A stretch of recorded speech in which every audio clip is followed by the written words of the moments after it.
En 1948, il reprend son vélo et remonte à la capitale avec toujours la même idée en tête, faire l'artiste.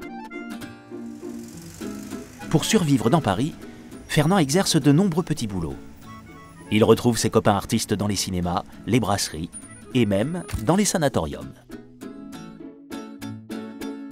On partait en car le matin de la gare du Nord, plusieurs artistes, et on montait dans un car et on nous emmenait dans un sanatorium. Et on nous disait, vous serez nourris. Ah bah c'est bien. C'était pas facile, hein. Les sanatoriums, c'était triste. Il y avait des gens qui étaient malades, fallait s'accrocher, hein. Alors Fernand, il faisait pas de sketch parlé, hein. Il faisait l'opération d'appendicite, ça lui apprenait le métier.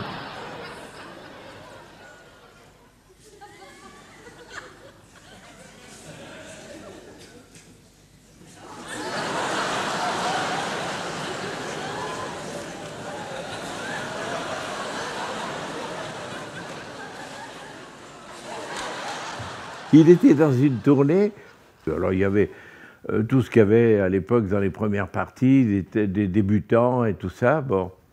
Et j'ai été ébloui par, mais vraiment, c'est la première fois que je le voyais, et il faisait l'opération de l'appendicite.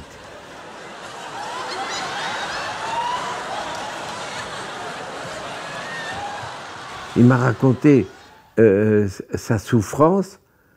Pour lui, il était parti dans une carrière comme le mime Marceau, qui était une référence pour lui, mais il ne pensait jamais faire le quart de ça, et il disait de toute façon, en mimant, on ne peut pas être quelqu'un de populaire, connu, reconnu, dans la rue, arrêté, tout ça.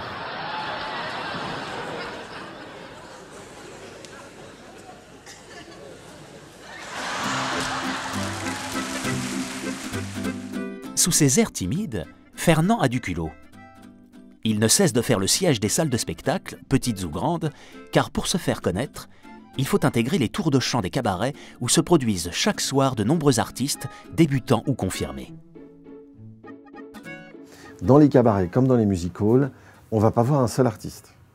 Les soirées sont composites, c'est des soirées de music-hall, comme on appelle ça. C'est l'héritier du Kafkans, c'est l'héritier de la revue dans les années 20-30. Il y a beaucoup de choses.